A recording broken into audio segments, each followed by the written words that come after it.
Hey guys, it's Caitlin, your geeky girlfriend, back again with another addition to my channel. And today's video is going to be a Bookie Babe book review. This one is book number 11 for the year, so we're like a third of the way through the year. We're almost 4 months in, and I've almost met half of my goal. So that was a lot for my brain to process for some reason, but we're 4 months in, and I'm almost halfway to my goal. My goal is 24 books for the year 2024, and this one that I'm going to review today admittedly was a struggle. I almost did not finish it. I almost put it down and didn't come back to it. So let's get into the video. Now, as always, if you're new to the channel, make sure you give me hit that red button. That's what I meant to say. Hit that red button and subscribe. Give me a thumbs up if you like this video. And let me know in the comments your thoughts on this book, this series, and if you've read it.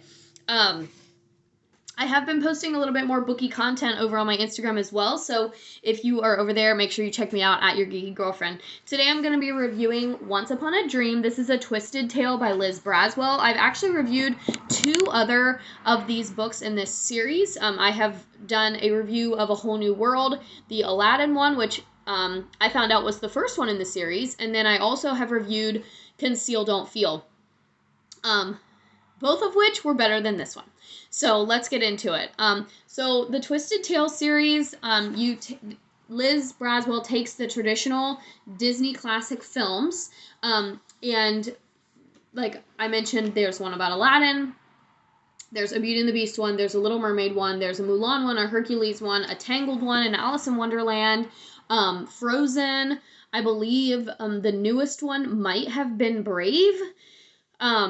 So all of your Disney tales that have a female heroine, or your Disney princess tales, like there's one, I'm pretty sure there's a Cinderella one as well. She takes them and kind of gives it like an alternate ending, or tells the story from an alternative perspective, or gives it like an ending that would exist in an alternate reality.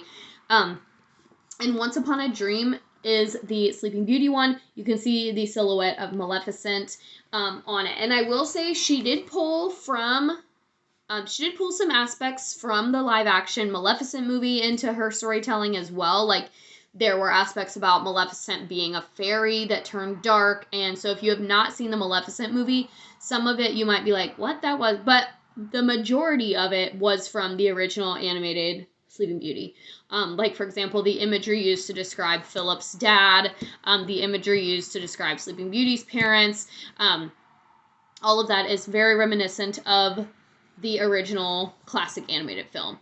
Now, let's talk about the book specifically. I remember when I read A Whole New World. Now, mind you, if you're new to this channel, Aladdin is my favorite Disney animated movie, and I also categorize Disney and Pixar differently. So when I think of overall favorite animated movies, like Aladdin and Coco both rest in that top spot because Pixar is, in my mind, separate from Aladdin. Now, that's a whole different conversation that we can go into, but Aladdin is my favorite Disney animated film, and so I don't know if it was just that I had an easier time getting into that book because, I don't know, maybe I watched the movie a lot more, maybe I just have a deeper nostalgia. I don't know. I don't know what the reason is. But Jasmine is my favorite Disney princess, but she wasn't always my favorite Disney princess. It used to be Aurora. Like when I was really, really young, like when I was 5, 6, 7, and we were first going to Disney and I was, first meeting the princesses and all that, it always was about Sleeping Beauty. I don't know why. I think it's the idea of like the true love's kiss, and I never really liked Snow White.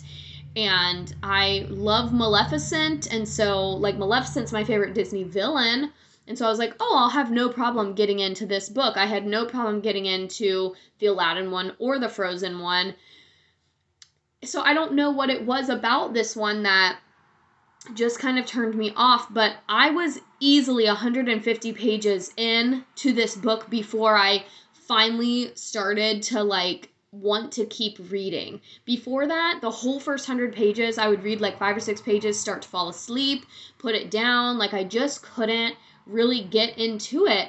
And I don't really have a reason as to why. The only thing that I could come up with was that it was a lot of narration and a lot of like Aurora telling herself things. Like it was just her talking in her mind and kind of trying to navigate this world that she's living in, which, a small spoiler, is actually the dream world. So the Aurora from the beginning of the story is actually existing in this dream world that Maleficent created as a result of the spinning wheel curse that everybody knows the story.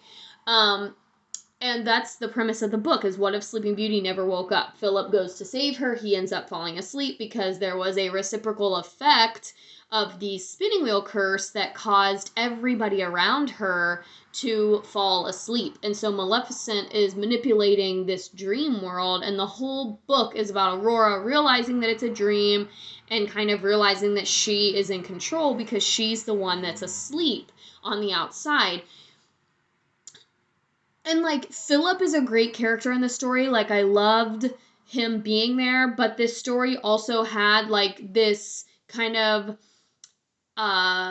antithetical, like, okay, you know, the Disney movies show the Disney princesses as, like, these weak young girls who need saving by princes. And so this one and the other ones, like, the Frozen one and the Aladdin one, consistently have this feminist narrative of, no, princesses can take care of themselves. She didn't need Philip's help. She chose to keep him around. And, like, okay, that's fine. That's an okay narrative to push. But I just was like, I'm kind of over, like, that's an okay narrative to push, but I'm kind of over it in the sense of, like, this is supposed to be a Disney story. Disney has, like, greenlit the publishing of these, and they're, like, a publishing partner with Hyperion Press. And so it just, like, I just feel like I'm kind of over this narrative of, like, Disney princesses are weak and, like, the need to change this narrative. I don't know. I guess I'm probably getting way too philosophical about this book. It is a young adult fantasy story that's based on Maleficent and Sleeping Beauty, and that's really all you need to know. If you are into young adult fiction, and if you like Disney, then you might enjoy this series. However, I really enjoyed the first two books that I picked up in this series. This one I gave a 2-star rating on Goodreads because I just, like, almost put it down and I almost didn't finish it. And I guess in the end, I'm glad that I did. I'm glad that I powered through and finished it, because I would have kept wondering, oh, I wonder how that book ends, or I might have possibly, like, skipped to the end and read the last couple of chapters or something. But yeah, I think I wanted something different. I wanted, like, a different kind of narrative. I wanted maybe just a totally different storyline of Philip, because if we think about the movie, Philip is really not in it very much. Like, he meets her in the forest, the fairies get his attention to go save her, and that's it. So Philip was a bigger part in this book, but it still was like, oh, I'm just, like, a side character. And so I don't really know what I was wanting. When the narrative was flipped in A Whole New World, I liked it. I liked Jasmine kind of taking the lead. It kind of gave me feelings of, like, the Broadway musical of Aladdin, and Aladdin very much is the hero in the movie, with Jasmine being the supporting character. But Aurora is already so much the main character of Sleeping Beauty, and we've already had the story being retold through Maleficent's perspective in the live-action Disney movie, that this just doesn't really fit into the universe of Sleeping Beauty for me. And yeah, like I said, I'm probably getting way too philosophical and way too deep about a young adult fantasy novel, but like, the other two that I've picked up from this series were better, and it makes me not want to read anymore. Like, this was a series that I have, like, on my Goodreads, almost all of them in the series. And maybe in the future, like, if my children are interested and we buy them for them, then maybe I'll just pick them up and read them, like, but they're not gonna be, oh my gosh, I have to go out and get all the rest of the novels in this series. Overall, if I give it a score out of 10, I would probably give it like a 3. I felt that it was very boring, very mundane in parts, for like, just to put it bluntly and to put it out there and be transparent with this review, because as you know, all of my reviews are honest reviews. And I just, like, it was a borehole. And I, like, told my husband that at several points. He's like, oh, how's your book? And I was like, it's boring. It's boring. It's boring. It's boring. I want more action. And I think, again, I talked about this a little bit on the channel recently, that I think my tastes as a reader are just shifting. Like, I'm going to be 29 this year, and I think I'm just not getting the same thrill and enjoyment out of young adult books that I did 2, 3, 4 years ago. And I think I'm just morphing into appreciating adult literature more, and it's about time. I've been reading young adult fiction my entire life, for the most part, with the, you know, the sporadic adult novel here and there, but now it's kind of flipping, where I'm mostly reading adult literature and fiction, and then I'm throwing in a young adult book wherever it fits into the reading plan, just if I need a palate cleanser, I need something to get me from one book to the other in between book clubs or whatever. And I just think that I'm not enjoying, I feel like if I would have read this book 2 years ago, or shortly after I read the Aladdin one and the Frozen one, I might have enjoyed it a little bit more. But now that I've had a couple of years since I read the first 2 Twisted Tales, now I'm picking them up again after I've read so much adult fiction. It just didn't hit for me. But yeah, if you are currently reading another Twisted Tale, and you like Sleeping Beauty and you like Maleficent, I would say you can stay in the same vein and read this one. But if you are looking to try the Twisted Tale series, I would not recommend this one first. I would recommend the Aladdin one or the Conceal Don't Feel Frozen one first. Those ones were much better than this one, in my opinion. And that might be blunt. It might be, you know, rude or offensive, but I'm sure, you know, even if you read the reviews of this book on Goodreads, unfortunately, there aren't very many positive ones. So that makes me feel a little bit better, and knowing that it wasn't just me who didn't, like, I thought, oh my gosh, everybody loves this book, and no, like, most of the reviews for this book are not super positive. Had I read the reviews before picking up the book, I might not have read it. But I don't like to read reviews before I read a book, because I don't want it to affect my opinion, and I don't want it to kind of, like, taint the thoughts and the, like, excitement for picking up a book and reading it. So, yeah, that's what I've got. Here on this channel, in terms of Bookie content, you can look forward to a new video that I'm doing. It's going to take every book that I've ever rated 5 stars on Goodreads, and we're going to rank them against each other to try and narrow down, like, my top 10 books of all time, because people always ask me, like, oh, what are the best books that you've ever written, or that I've ever read, and I have a hard time narrowing that down, and I always throw out like 20 different titles. So I have compiled a list of all of my 5-star reads over my entire life as a reader.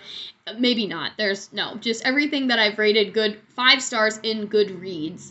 And we're gonna, like, rank them against each other and see which ones come out on top, so you can add them to your TBR, which actually reminds me, I need to go in and, like, probably add some. Like, I need to go in and add, like, Someone Like You and The Curious Incident of the Dog in the Nighttime, because I have read those books, and those books are 5-star books for me, but I don't think they're in Goodreads. So I'm going to be doing some behind-the-scenes work on that, and then I'm going to be posting that video. Also, you can look forward to a mid-year movie review compilation video, which is going to be a short 5-minute review, or less, probably less, of every movie that I've watched so far this year. And let me tell you, it's a lot. There were movies that got left out of the 2023 review because I filmed that in, like, November. So there were some December and January movies that did not make it into the 2023 year-end movie review video. So all of that is coming to the channel for the geekies and all of us. And thank you all so much for being here and for watching all of my content. Also, you can look forward to a deep dive into the Tortured Poets Department and a blind reaction to that as well. So stay tuned for all of that coming very soon. Thank you all so much for watching this video. And like I said, give me a thumbs up if you like this content. And I look forward to seeing you all in my future videos. So I will see you then. Bye-bye.